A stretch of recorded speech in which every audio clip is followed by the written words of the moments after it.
தனுஷோட படத்தை ஷூட்டிங் போகக்கூடாது அப்படின்னு வந்து ரொம்ப பிடிவாதமாக இருந்தாங்க. எந்த படம்? இட்லி கடை. இட்லி கடை. ஓகே. ஏன் அப்போ ஒருத்தரோட இது மட்டும் ஏன் போகக்கூடாது? இல்லை வந்து அது 5 ஸ்டார் கதிரேசனோட இதுக்கு அட்வான்ஸ் கொடுத்து ஒரு படம் பண்ணல, அதனால் வந்து நீங்கள் அதுக்கு அந்த ஷூட்டிங் நடத்தக்கூடாது. இது எங்களுக்கு சொல்லும்போது அங்கேயும் ஏற்கனவே தேனியில் வந்து செட் ஒர்க்லாம் போட்டு பண்ணிட்டாங்க. இதே போல் வந்து செங்கல்பட்டுலேருந்து மதுரை வரைக்கும் வண்டி நிற்குது. ஏன்னா அது ஒரு 40-50 வண்டி போகும், போயிட்டுருக்கு, ஒவ்வொரு வண்டியாக போயிட்டுருக்கு. இப்போ எல்லா வண்டியும் அங்கங்கே நிற்கிது. ஓகே.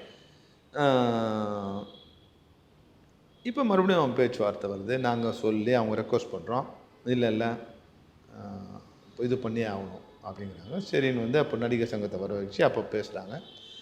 என்னென்னா அட்வான்ஸ் ஒரு 3 கோடி ரூபா நாங்கள் கொடுத்தோம், எனக்கு வந்து கொடுக்கல. எனக்கு வந்து ஓகே 5 ஸ்டார் கதிரேசன் வந்து 3 கோடி ரூபா கொடுத்துருக்காரு தனுஷ்க்கு ஒரு படத்துக்காக. ஆமாம், அவர் நடிக்கலை, ஆனால் டேட் கொடுக்கல. அப்படிங்கிறது பிரச்சனை இல்லை. அங்கே எங்களுக்கு பிரச்சனை வரும்போது எங்களுக்கு 16 கோடி ரூபா வட்டியோடு அவர் கொடுக்கணும் அப்படிங்கிறது தான் கிளைம். 3 கோடிக்கு 16 கோடி எங்களுக்கு வட்டி கொடுக்கணும். அப்போ நாசர் வந்து ரொம்ப வருத்தமாகவும் கோபமாக கேட்டார். என்னங்க ப்ரொடியூசருங்கிறோம், நீங்கள் வட்டிக்கு வாங்கி கொடுத்தீங்களா? அதுக்காக எங்கள் இது வட்டி கடையாக நடத்துகிறோம், நம்ம சங்கம் நடத்துகிறோம். நீங்கள் அட்வான்ஸ் கொடுத்தீங்க, படம் பண்ணலாம், அட்வான்ஸ் கொடுன்னு சொல்லுது நியாயம்.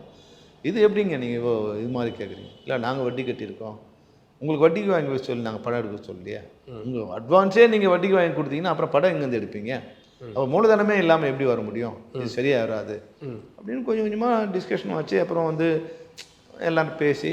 இல்லை, அந்த டிஸ்கஷனில் உங்களுடைய ரோல் பற்றி சொன்னீங்க. ஆமாம். நீங்கள் என்ன சமரசம் ஏற்படுத்தினீங்க? நான் வந்து நடிகர் சங்கத்துக்கிட்ட அப்போ நடிகர் சங்கத்துக்கிட்ட தான். அப்போ தனுஷ் அங்கே இல்லை, தனுஷோட தயாரிப்பாளர் இருந்தார். நான் நடிகர் சங்கத்தை முதல்ல கன்வின்ஸ் பண்ணோம் இல்லையா? ஆகாஷ் பாஸ்கர் இருந்தார். இல்லை ஸ்ரேயாஸ் தான் இருந்தார். அவர் தான் ஃபஸ்ட் காப்பி பேஸில் பண்ணுறான்னு நினைக்கிறேன்.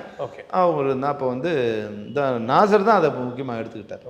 அப்போ நாசர்கிட்ட கொஞ்சம் நான் கன்வின்ஸ் பண்ணி இதுவில் இருக்குது, ஒரு 5 வருஷம் ஆகிடுச்சு சார், நம்ம ஏதோ ஒரு அமௌண்ட் பண்ணி கொடுத்துடலாம் சார் அப்படின்னு சொல்லி பேச பிறகு அப்புறம் வந்து அவரும் வந்து தனுஷுக்கு அவங்கள பேசினார். பேசி கொஞ்சம் கொஞ்சமாக பேசி 4 ரூபா 5 ரூபா பேசி ஃபைனலாக அவர் வந்து 6 கோடி கொடுக்குறேன்னு அவர் வந்து டபுள் மடங்கு கொடுத்தாச்சு. இதுக்கு மேலே இதில் நியாயம் இல்லை சொல்லணும்னு, இதை நாங்கள் பண்ணுவோம் இவ்வளோ தான் எங்கள் மேக்ஸிமம் பண்ண முடியும் அப்படின்னு அவர் முடிச்சிட்டார் அதை. அப்போது ஆனால் அதை வந்து கதிரேசன் ஒத்துக்கலை. 6 கோடி பத்தாது, எனக்கு 16 கோடி கொடுத்தா தான் அது வந்து ஷூட்டிங் போகலாம் அப்படின்னு கதிரேசன். நாங்கள் எத்தனை வருஷத்துக்கு முன்னாடி கொடுத்த படம்? 5 வருஷம்னு நினைக்கிறேன். 5 வருஷத்தில். ஓகே, 5 வருஷம். அப்போது இவரோட தனுஷோட வெர்ஷன்னா நான் வந்து அவர் படம் பண்ணல அப்படின்னு முதல்ல சொல்லிட்டேன். வெற்றிமாறன் தான் எனக்கு கொண்டு வந்து என்னை லிங்க் பண்ணார். நான் சரி நம்ம அப்படி ஏற்கனவே 2 படம் பண்ணார், நம்ம அப்படி படம் பண்ணலாம் அப்படின்னு சொல்லி கொண்டு வந்தார். அப்போ நான் வந்து அவருக்கு இது சரிண்ணே, இப்போ எனக்கு வந்து 5 ரூபா தேவைப்படுது, 5 ரூபா அட்வான்ஸ் கொடுத்தாருன்னா நான் அவருக்கு படம் பண்ணலாம், இல்லைன்னா வேண்டாண்ணே அப்படின்னு சொன்னால் சரி ஓகேன்னு சொல்லிட்டு போயிட்டார் அவர். அப்போ ஒரு முதல்ல வந்து ஒரு 2 ரூபா கொடுத்துருக்காரு, அப்புறம் 1 ரூபா கொடுத்துருக்காரு, அதோடு நிறுத்தினார். உடனே அவர் வெற்றிமாறனை கூப்பிட்டு, அண்ணா இது முதலே இப்படி இருக்குது, ஏற்கனவே அவங்க முன்னாடி பண்ணதால் அட்வான்டேஜ் எடுத்துகிட்டே இருப்பாங்க, நமக்கு சண்டை போட்டு சரியாக வராது, அதனால் இந்த படம் நான் பண்ணலன்னு நீங்கள் அந்த அட்வான்ஸை திருப்பி கொடுத்துட்றேன்.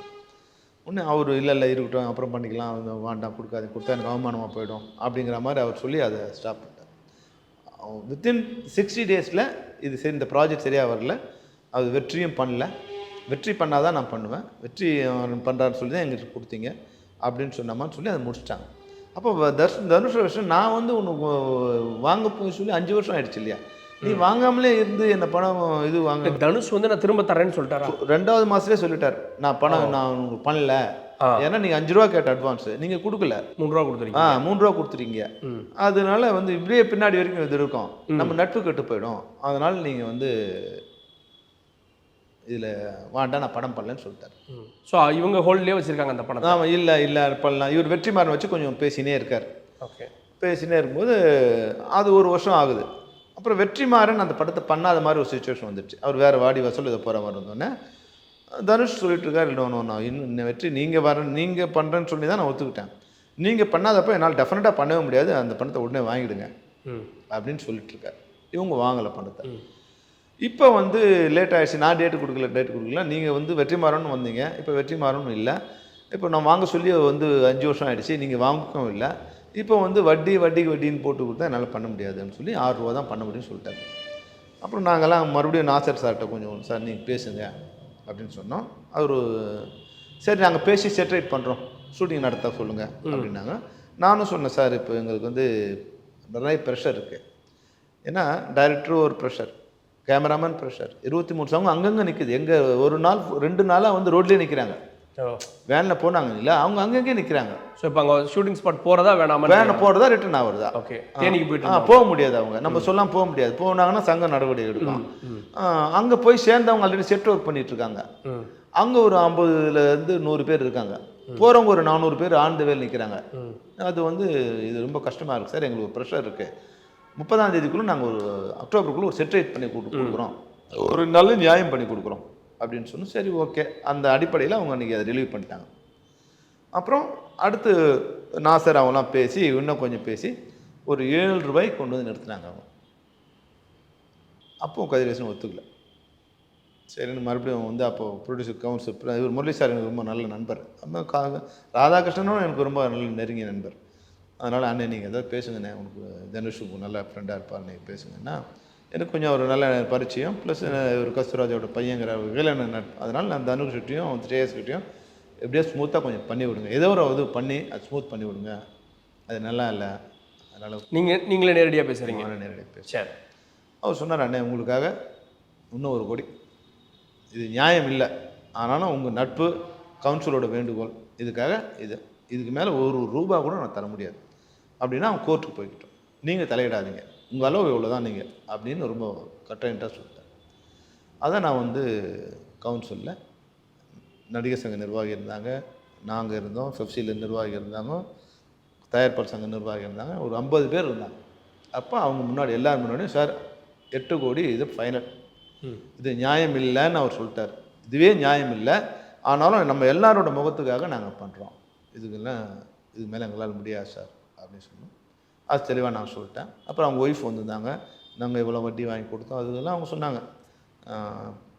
அவங்க கூட பக்கத்தில் ஒரு அம்மா வந்தாங்க, அவங்க பக்கத்து வீட்டுக்கார அம்மா, நீங்கள் ஒன்றா கேட்டு பாருங்க எவ்வளோக்கு நாங்கள் கஷ்டப்படுறோன்னா. அப்புறம் அந்த அம்மா எழுந்து சொன்னாங்க, இது மாதிரி சார் ரொம்ப அவங்க கஷ்டப்படுறாங்க அப்படின்னு சொன்னால், இது நல்லா இருக்காது, அவங்க கஷ்டப்பட. அந்த பணம் செட்டில் ஆயிடுச்சு? ஆகலை, இதுக்கு அவர் அக்செப்ட் பண்ணல. இப்போ அவர் 16லேருந்து 15க்கு வந்தார் ஃபைனலாக. ஓகே. நாங்கள் சொல்லிட்டோம் இனிமேல் எங்களால் முடியாது, எங்களோட லெவல் இவ்வளோ தான், 1 ரூபான்னா கூட இனிமேல் முடியாதுன்ட்டார். அவரும் முடியாதுன்ட்டார். இனிமேல் நீங்கள் கோர்ட்டுக்கு போதுன்னா போய் சொல்கிறார், கோர்ட்டில் பார்த்தாங்க, இது சங்கத்தோட இதில் இல்லை அப்படின்னு சொல்லி அதை முடிச்சிட்டோம்.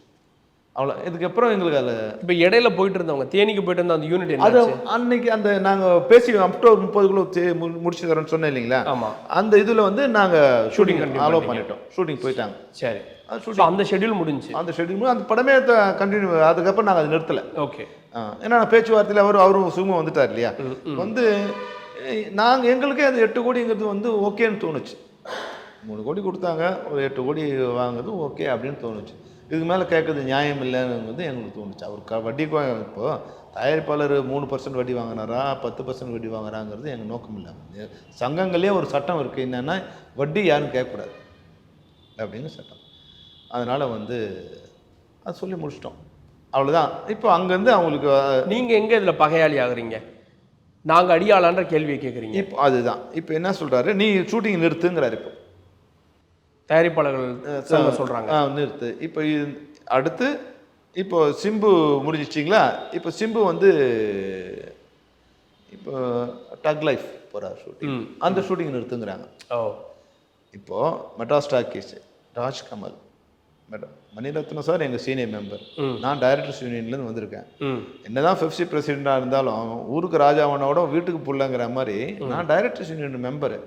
எங்கள் மெம்பரில் சீனியர் மெம்பராக இருக்க மணிரத்னம் சார் அவங்க ஷூட்டிங் போகும்போது நான் போய் அவர் ஷூட்டிங் நிறுத்துங்கிறது நாகரிகமாகவும் இருக்காது, அவங்க சைடில் எந்த இதுவும் இல்லை. நான் சொன்னேன், நீங்கள் உங்கள் மெம்பர் இல்லை மெட்ராஸ் டாக்கீஸு, நீங்கள் கூப்பிட்டு அவங்களுக்கு சொல்லுங்கள் மெட்ராஸ் இது மாதிரி எங்கள் அவங்க டைரெக்டாக சொல்லாமல் உங்கள் மூலமாக சொல்கிறேன், எங்கள் மூலமே சொல்கிறாங்க, நாங்கள் கூப்பிட்டு அவங்க வரமாட்டேங்கிறாங்க அப்படின்னா அது நாங்கள் பொறுப்பாளியாக முடியாது இல்லையா. தொடர்பு அந்த இடத்துல ஆர்கே சொல்லும் தான் எதிர்த்து நிற்கிற மாதிரி. இப்போ வந்து நடிகர் சங்கம் ஒரு அறிக்கை விட்டுறாங்க, இது மாதிரி ஃபெஃப்சி வந்து டைரெக்டாக அவங்க ஃபெஃப்சின்னு பேச சொன்னாலும் என்ன தான் சொல்கிறாங்க, இவங்க ஒரு அதிகார மையமாக நினச்சிக்கிறாங்க, இவங்க இஷ்டத்துக்கு ஷூட்டிங் நிறுத்துறாங்க அப்படின்னு வந்து நடிகர் சங்கம் தரப்பில் ஒரு அறிக்கை வருது. அப்போ நான் கவுன்சிலுக்கு சொல்கிறேன், சார் இப்போ ஷூட்டிங் நிறுத்த சொன்னது நீங்கள், அவங்க எங்களை திட்டி வந்து அறிக்கை கொடுக்குறாங்க, நீங்கள் ஏதாவது பதில் சொல்லணும் இல்லையா அதுக்குன்னா எந்த பதிலும் சொல்லாமல் அப்படியே அமைதியாக இருக்காங்க. அப்போ வெளியே வந்து நாங்கள் எதுவும் அராஜகம் பண்ணுற மாதிரி ஒரு சூழ்நிலை வருது. இப்போ நான் வந்து சொல்லிட்டேன், அப்போ கூப்பிட்டு ஒரு கடிதம் அனுப்பிச்சிட்டேன். இனிமேல் அடுத்த சங்கத்தில் இருக்க உறுப்பினர் மேல் நீங்கள் நடவடிக்கை சொன்னீங்கன்னா அந்த சங்கம் அழைத்து பேசி அவங்கள வச்சுக்கிட்டு தான் நடவடிக்கை எடுக்கணும், தவிர தன்னிச்சே எங்ககிட்ட நீங்கள் வரக்கூடாது, நாங்கள் அதுக்கு ஒத்துழைக்க மாட்டோம் அப்படின்னு சொல்லி. இப்போ தயாரிப்பாளர்களும் நடிகரும் வாங்க பெப்சியில் உட்காந்து பேசுவோம். நாங்கள் நீங்கள் இங்கே வர வேண்டியதில்லை, நாங்கள் அங்கே வரோம். 3 பேர் உட்காந்து பேசி அந்த முடிவு 3 பேர் சேர்ந்து எடுப்போம். நான் தனியாக இனிமேல் வந்து ஷூட்டிங் நிறுத்த வேலையை நான் பண்ண முடியாது அப்படின்னு நான் சொல்லிட்டேன்.